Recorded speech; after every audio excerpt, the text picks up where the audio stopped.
side in Sandown. I can't think of his name. Now, Steve, the guy to give you the,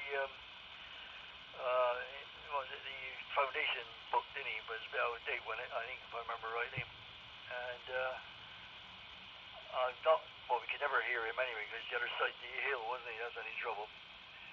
So there you go then. Anyway, what have you spent your money on down there today? I suppose you've been over to the range, Hugh, have you, from G3XCD?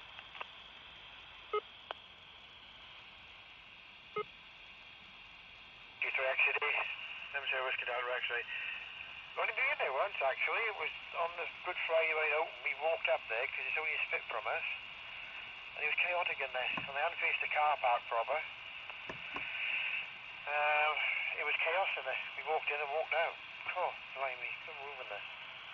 But the one in Weston's very good. The thing is, it's caused a lot of traffic now down in Bristol Road. A lot of traffic. So they haven't looked at that, particularly when the holiday traffic starts and the traffic for Apley Point. So they haven't entirely looked at that side of it yet, I don't think. But I got plenty of stuff in there.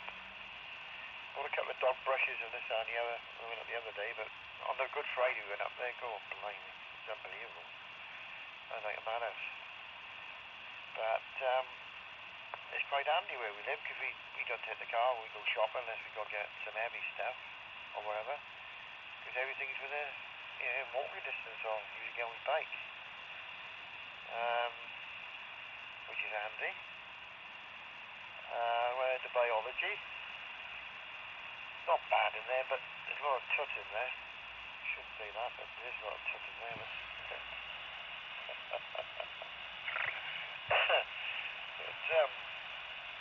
yeah, I just said to Steve I got my head going on 2 antennas, so I'll pass the details when I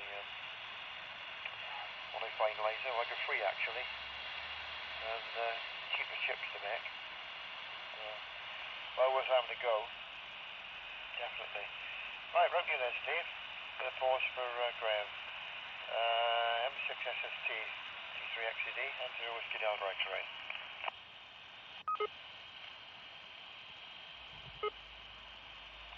M0WDX, this is Mike 6, Sierra Sarah Tango replying. Yeah, all noted.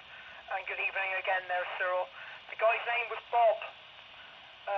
He lived, wasn't quite Sandown, was it? It was a nice spot, wasn't he? I'm trying to think the name of it now. Where the marina was, where he had like an inland marina, did like a dry dock for all the yachts and all that. He lived there, if you remember rightly. And there was a guy on the mainland, wasn't it, called Mike. I think you had a contact with him. He was into beans, wasn't he? And I can remember Anne, but I can't remember the name of the guy who lived on Aileen Island. I think you had a chat with him when we came back from the Isle of Wight there, Cyril, if my memory serves me right. But I was explaining to Hugh, a very good net they had going there. Some days it was quite big, wasn't it? Quite a huge net, really. And the guy, or if Anne was in the chair, they needed a firm hand, really, to keep the overs short so that everybody could have a go. But it was a very, very run net, and it was simplex, wasn't it? It was 145.525, if my memory serves me right. And how did the washing machine arrive, by the way, there for Liz, Cyril? Very interested in that one. So over to you with a pause for G0BKU.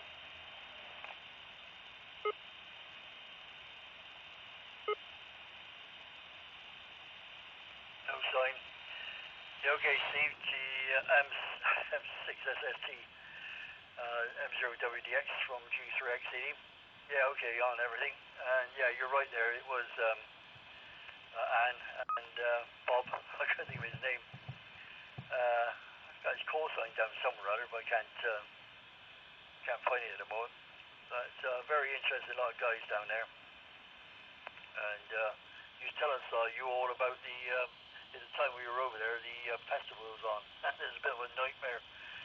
It was holding up all the traffic, and what was happening, by all accounts, taxi was lining up outside the field, and it was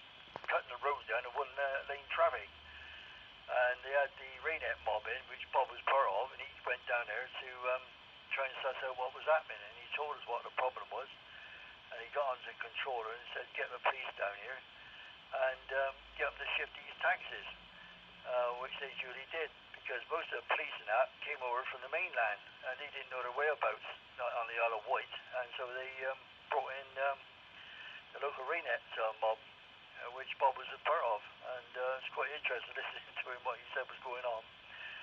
Well, it's especially when he told us about even the 4x4s was getting stuck, and he said they was coming in. What had done it in the end was tractors just went in with a tractor, hooked up to the front of somebody's car, didn't know where the hell they was hooking it, and a lot of them had the fronts tore off. Oh, bloody great days, wasn't it? Wash machines, Steve. Yeah, well, she was expecting a call from them yesterday, and what happened was we was waiting, and we did. Chris normally goes around on a Thursday, so yesterday she'd wait until the call came, then she'd go around until a Thursday. Anyway, cut a long story short, suddenly the phone goes off, and it's Liz. They're here. And I sure thought she was panicking, like, you know. I said, hang on, Liz, we're coming round. So anyway, we gets around there, the guys are bringing the washing machine in. They've already dismantled the other one, taking it away, like. I said, supposed to get a phone call from you guys. Yeah, he said, we do. He said, well, I was just round the corner, so he said, I took a chance. Of course, it put poor Liz in a panic mode.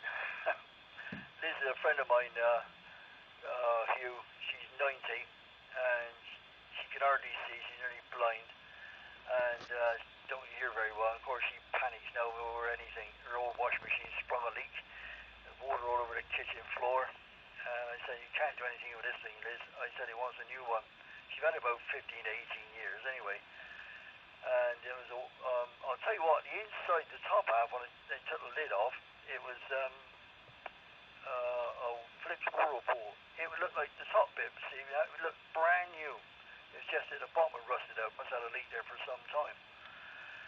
So anyway, he put it in for her and got it all up and running, and then we tried to get her to understand how to work the thing. I've written out a really great sheet in big large letters what she got to do, so I think what she'll do is she'll wait for Chris to go on a Thursday and fire the washing machine up when Chris is there. Over to you, Hugh, from G3XCD.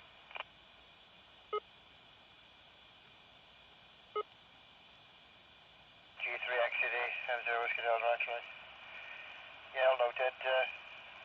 So, it's strange, you know, I've been able to turn my hand to most things, plumbing, electrics, and whatever. I did electrics professionally. But there's so many con artists about today, I must admit. You know, a lot of these companies, they charge you for plumbing it in, and they charge you for unpacking it and doing the palaver. When we moved in here, I was away on business, and they come in for the washing machine, no, actually the washing machine in. Some plumber come round to do the washing machine. Done to make money, obviously. He plumbed in the hot tap. I phoned him up and said, you complete spanner, you are. So I'm not paying you the money. But we got a new one now because there's hot water damage the machine. We bought a Pico. Superb it is. I must admit, we got a Pico fridge, Pico washing machine. I said, do you have a washing machine? Because when I lived in Merthyr, because it was a Hoover place, they used to make, you know, millions of them. But all the chassis now are made in Italy. And no matter what make you have, Bosch, Tandy, Intercept, Pico, the guts are basically all the same. But the one we had was Intercept. And the program module had gone, and I knew a chap in Twickenham I used to deal with years ago when I lived there. Phoned him up, he said it's going to cost you £200 for a new board, and I can't guarantee it's going to work. So I bought a new machine for 290 quid. But there's some right shysters about, I must admit. You know, particularly people who are elderly or vulnerable, it would be courtesy to give her a call first, because obviously she panicked. But we bought a new fridge the other day. We shopped around, we went to all the local venues, all the multi-stores, and we bought one up in Burnham. And normally when you buy from these firms, they say, oh, we'll be there between 7 in the morning and 7 at night. He said, I'll be there on Thursday morning at 10 past 10. And fair shout, we come there, unpacked it, took the old one away, bish bash bosh, done. And we bought cheaper. We were done in a well-known retail outlet. So it pays to shop around, as Steve's found, with his batteries, this and the other. Right, round you then, Steve. I'm glad your leg's better. M6SST M0 Whiskey Dark X-Ray with 3 WSU. No, not WSU. What are we on about?